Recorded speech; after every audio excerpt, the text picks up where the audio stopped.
prior to that, had fertilizer experience with several different co-ops as a certified crop advisor. So, but to get to where we are today, I've known Josh since he's been like 16, and that's when I met him when he was doing a event at the high school in town here, that near here, and so passionate for farming. And I often thought him and his dad were really feet forward type farmers, and I always call it feet as farmers. He's an engineer, he's an architect, he's an accountant, and a teacher.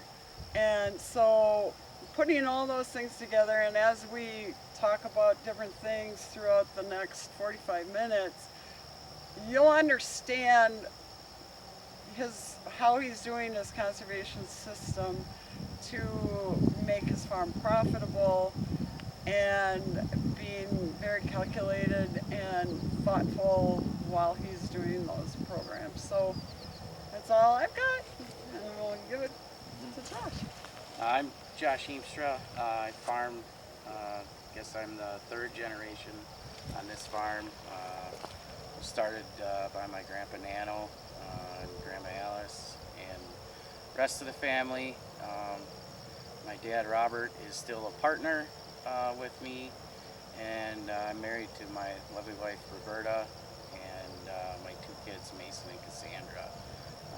Hoping that maybe some of what I'm doing is going to rub off on them and they'll have interest someday, but it's industry of passion, and so they have to find their own passion for it, and so we'll see what happens, but that's very near in the future. So as they said, we're dairy. We do raise crossbred. 3 sections lengthways, and so what we did is we're looking at not only the yield results from this year when we get them and quality. We're going to test for silage quality and digestibility, but we're looking at the long-term effects of what we can possibly garner when we go back to corn again next year. So it's split into thirds. The third is clover that we seeded with an airflow with 100 pounds of potash at corn planting, and then we rolled it. A third was interseeded at V5, clover, radish, and ryegrass, and then a third is actually Roundup Ready alfalfa that we planted right after we planted the corn with a brilliant seeder. This field was vertical tilled to get enough loose soil for the early legume seeding. And so with the dry weather we had for about a month to 6 weeks early on, it didn't look real promising. But actually I had to spray Roundup Rescue on this field, and I thought I was going to be abandoning the clover, and actually the clover was under the soil, and it got just enough nutrients and water out of the herbicide pass where the Roundup didn't kill it, and it actually germinated. So I don't have a real good stand, but there is clover in and amongst. The interseeding and alfalfa look better, so I don't know how you want to handle. Well, yeah, you just want to take a peek in with a camera? Let's see if we can. It's a little wider. We won't go. That we wanted to try a new program, so this is our launch year with it, where we have 8 different things that farmers can try on per se. 8 on the list, 8 or 10.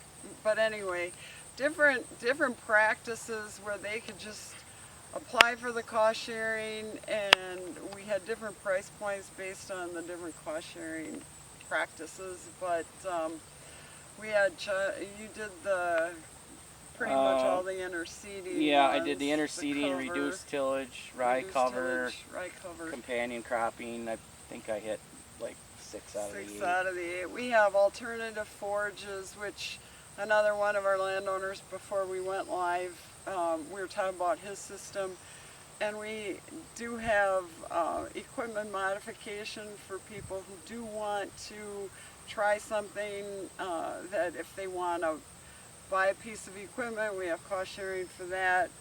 And then we have potential interseeding 60-inch or 40-inch row So different practices. I think, Lydia, did you put that on we had a little cheat sheet kind of program thing. Yeah, Nick will put that in the chat box, and so even if you don't live in Fond du Lac County, you can at least check out the suite of practices that are available, and maybe it'll inspire you to go to your county and see if they can't do Have the something same. to offer as well. So we have about 1,700 acres, somewhere in there, that signed up this year. About 15 different farmers throughout the whole entire county, which is really kind of cool. I think, we have another participant that's just to the west of here yet, but we encompass the whole, all around the whole county, so we get a chance.